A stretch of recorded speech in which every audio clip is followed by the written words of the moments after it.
Hi guys, welcome to Hine Family Homestead. My name is Megan, and today we're going to be making homemade yogurt.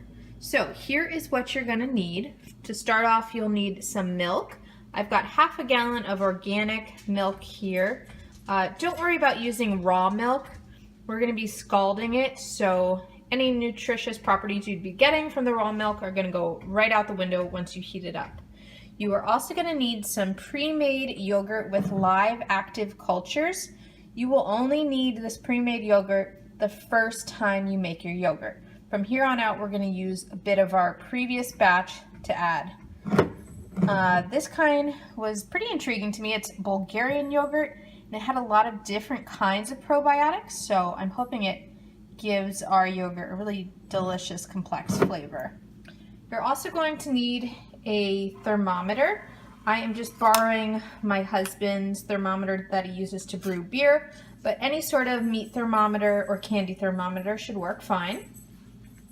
You are going to need a stainless steel heavy bottom pot.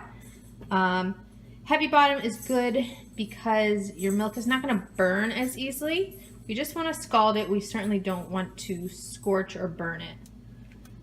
You're going to need a ladle, and this is just the little thing for my canning supplies that make it easier to pour into my jars. And that brings me on to the jars. So glass is preferable, but use what you've got.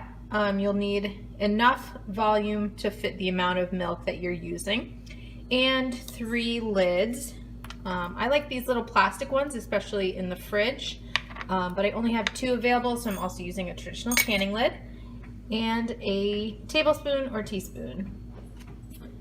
Alright, so quick disclaimer, I am not an expert at this, so please look up your own recipes if you're not comfortable following my instructions, and you need to sanitize and clean everything very, very well. So, okay, let's jump right in. Okay, I am going to start off by pouring all of my half gallon of milk into my pan. Again, I'm using a half gallon. You can use a gallon, you can use a quart, a pint, whatever you like. You're just going to adjust some of the pre-made yogurt that we add in later. All right, now turn your burner up to medium high, and I am just going to drop this thermometer right in. So this thermometer has a pretty cool feature. You can set it to the temperature that you want it to reach, and then an alarm goes off when it hits that temperature. So I am going to let this heat up. I'm going to stir it every once in a while so the bottom doesn't get too scorched, and I will bring you back when we are up to temp. Oh, important note, you want to bring it up to 185 to 195 degrees Fahrenheit. I'm aiming for 190 right in the middle. So see you guys in a sec. Okay, I am at 190 degrees, so I'm going to turn my burner off, and I am going to move my milk off the heat. Let me just turn that alarm off. Okay, and now we are going to bring the milk down to 110 degrees. So we're going to let that cool. If you add your pre-made yogurt any hotter than 110 degrees, it's going to kill the probiotics and it's not going to work. So it's definitely crucial that you let it cool. So this might take a little while. I'm just going to keep stirring it to get some of that heat off, and I will bring you back when I am down to 110. Okay, so we got the temperature down to 110 degrees. It does take quite a while, so keep that in mind when you are planning on making yogurt. You'll need probably an hour total from the time you begin till the milk cools down. So now I'm going to take my tablespoon, and I'm going to add 1.5 tablespoons of my pre-made yogurt that has live active cultures, and I'm going to blend it into my milk. It's about 3 tablespoons per gallon, so since I'm doing half a gallon. That's where I came up with the 1.5. So I'm just gonna stir this around a bit.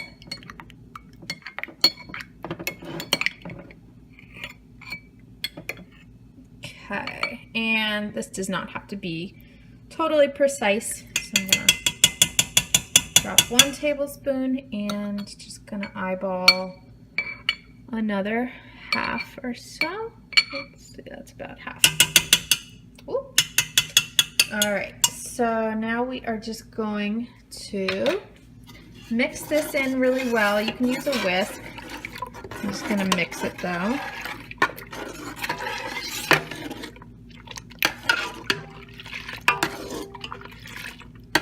One thing to note when you are monitoring the temperature, make sure you're checking it at different sections in your pot.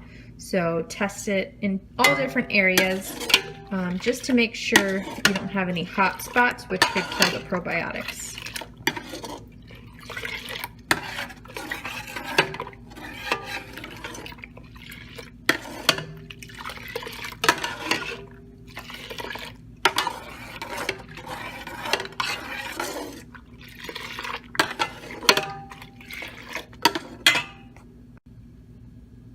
Okay, so now that our pre-made yogurt is incorporated into the milk, I am going to start ladling into the jars. So this is going to be a little tricky to do one-handed, so I'm going to come back when I've got all my jars filled. Okay, so I finished filling my jars and I screwed the lids on. And now this is the Excalibur Dehydrator. As you can see, I removed all of the trays. And I'm just going to place the jars directly onto the base. And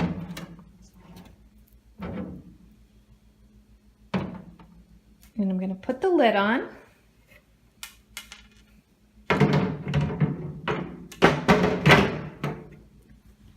Okay, now if you have an Excalibur Dehydrator like this one, you'll see that there is a yogurt setting. If your dehydrator doesn't have a yogurt setting, just set it to 115 degrees. I know there are alternative methods to make yogurt without a dehydrator. I am not familiar with those methods, so if you're interested, I would just look it up on Google. I think it has something to do with wrapping your jars in towels and then placing them in a turned off oven overnight, but check that out.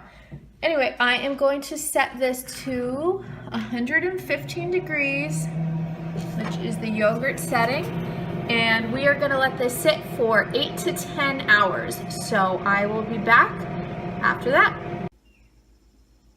Hi guys, so it has been 11 hours since I started my dehydrator, and I've just turned it off, and I pulled out one of my jars. And they're still warm, and we have yogurt. So the milk has turned to yogurt. It's a little soupy right now, so I'm hoping once I cool it in the refrigerator, it'll thicken up a little bit. If you prefer Greek style yogurt, you can always strain it through some cheesecloth or a coffee filter, and then you will be left with a much thicker yogurt. So anyway, hope you guys enjoyed this tutorial. I can't wait to keep making yogurt and perhaps tinkering with some flavoring. Might add some vanilla or honey into these. But anyway, such a fun project. So if you try it, let me know. Bye guys.